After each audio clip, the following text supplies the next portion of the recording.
So ayan, habang nagtatanggal kami dito ng kortina, magkukwento muna ako kung paano namin na kuha itong bahay na to.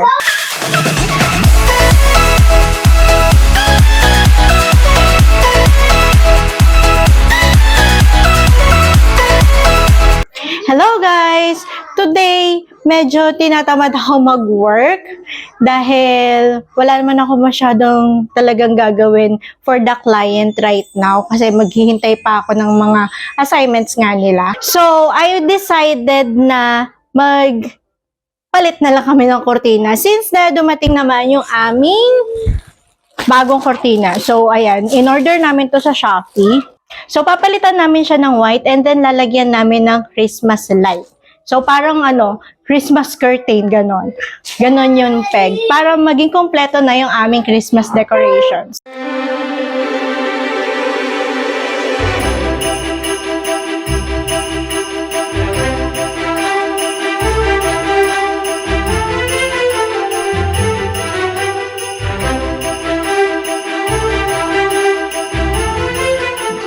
So, ayan, habang nagtatanggal kami dito ng kortina, magkukwento muna ako kung paano namin na kuha itong bahay na to.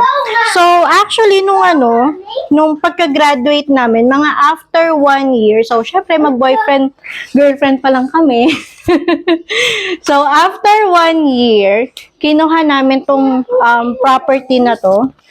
And then, magkano nga daddy yung reservation fee that time? So, 5K dati yung reservation dito sa property namin. Bungalow tong bahay namin. So, bungalow. Hindi siya up and down, diba?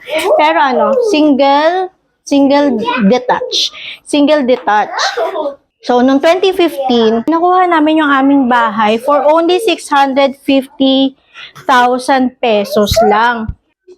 And then, through bank financing. So, through bank financing, ang nagiging monthly down payment lang namin during that time, is around 5,000 pesos. After nun, nag-start na yung aming monthly sa bank.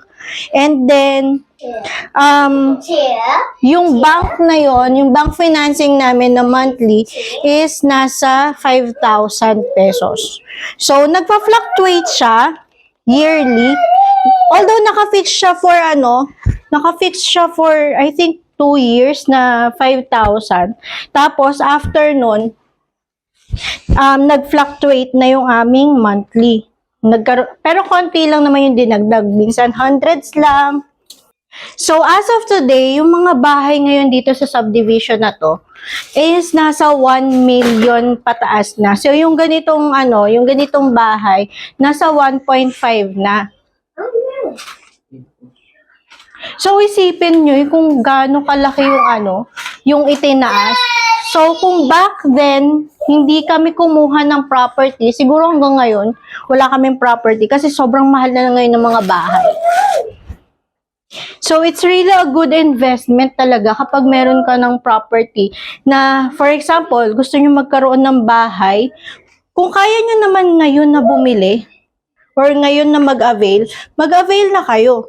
Kasi, in 10 years, tataas pa lalo yung value, tataas lalo yung amount ng mga bahay, mga properties. So, kakayanin nyo pa kaya na mag-avail ng property kapag dumating yung time na yun? Baka naman, mahirapan na kayo lalo kasi masyado nang mahal. So, as much as possible, kung kaya nyo naman, mag-avail kayo ng property. Nanghinayang pa nga kaming mag-asawa kasi during that time, ano yun, daddy, yung sinabi mo sa akin? Dalawa kasi yung property na open, magkatabi. Tapos, since pwede naman gawa ng paraan sana, yung dalawa na kinuha. Ayun. So, hindi kasi namin alam during that time, nakakayanin pala namin na maging mataas yung income namin. So, kung alam namin back then, na magiging mataas yung income namin in the next years, di sana, dalawang property na yung aming binili. So, mas malaki sana yung bahay namin.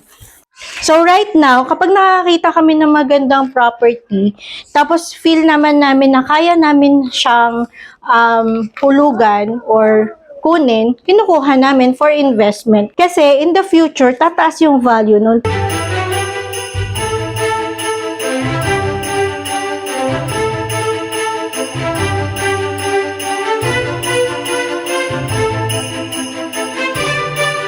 So, recently, nag-invest kami sa isang commercial lot under ng developer.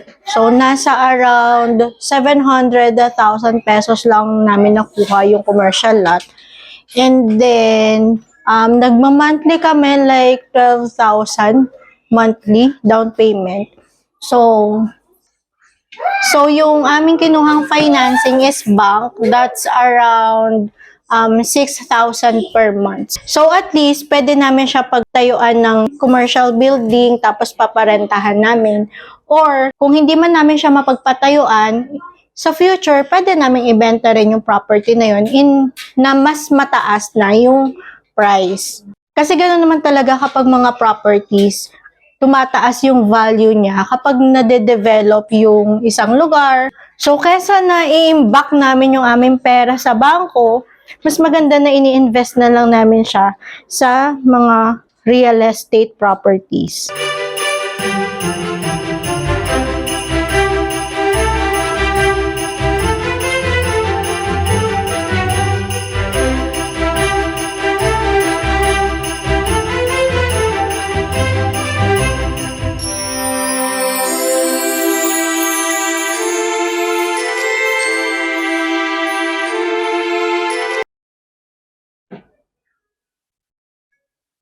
Ayan. Check nga natin. I-on natin yung ating para ma-feel natin, di ba? Miss Princess ABJ! Hi! Hi! Hi! Hello! So, ayan guys, natapos na namin ilagay yung aming kortina. Tapos nilagay na rin namin yung, yung Christmas light. So, yung Christmas light na yan is actually solar.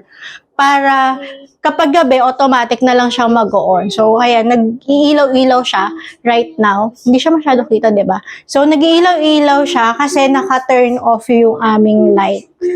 So, ayan. Solar yan, guys. Let's try to turn on. Ayan. Wala na siyang, hindi na nakikita yung di ba? Yung ilaw. Meron din pala kami binili ng birthday ko. Ayan. Natuwa kasi ako dito sa balloon na to. So, binili ko siya ng birthday ko. So, ayan. Mahilig kasi ako talaga sa ilaw-ilaw. At syempre, para talaga makumpleto yung feel ng Christmas dito sa bahay namin, dito sa salas, nilagay na rin namin itong mga punda na to. O, diba? So, binili din namin siya sa Shopee last year. And so far, maganda naman kasi yung quality, kaya nagamit pa namin ngayon. So, hindi na namin kailangan bumili ulit. So, ayan. O, diba? So, kumpleto na. So, by the way, guys, dumating na rin pala yung in-order kong chair sa TikTok shop. So, pakita ko sa inyo yung bago kong chair.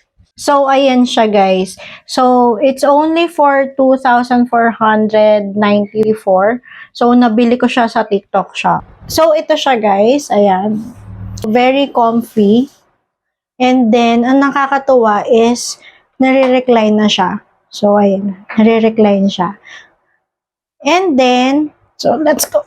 May adjustment din siya. May height adjustment. So, kanina kasi masyado siyang mataas. So, binabaan ko na siya. Pero meron siyang height adjustment. So, ayan. Pwede siyang taas-baba. Ayan. So, ang maganda pa dito is yung kanyang back support is natataas siya. So, ayan. So, kung ang uupo dito is matangkad, pwede siyang itaas itong back support. So, since maliit lang naman ako, so okay na sa akin yung dito sa bandang baba.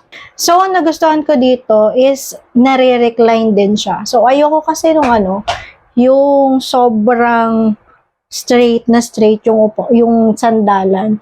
Ayan, nare-recline siya. Kasi kapag nag-work kasi ako, yun nga, ayoko ng sobrang straight yung likod niya, yung sandalan niya, yung kagaya sa yung sa mga dining table, ganyan. Ayoko ng sobrang straight.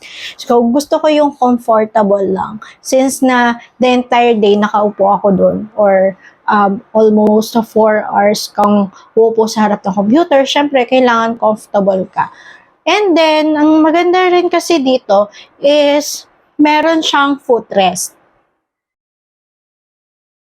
So, since nandito na rin lang naman ako sa aking table, is mag-work na muna ako.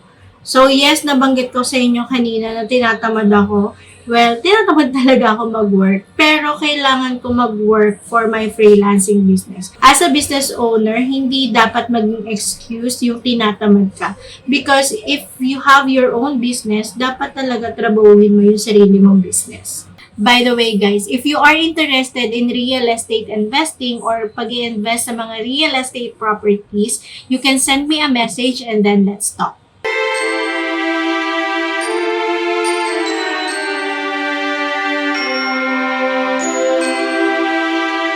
So I hope you enjoyed our today's video, and if you like this video, give it a thumbs up and don't forget to hit the subscribe button para ma-update kayo sa aming mga upcoming videos. So see you next time. Bye!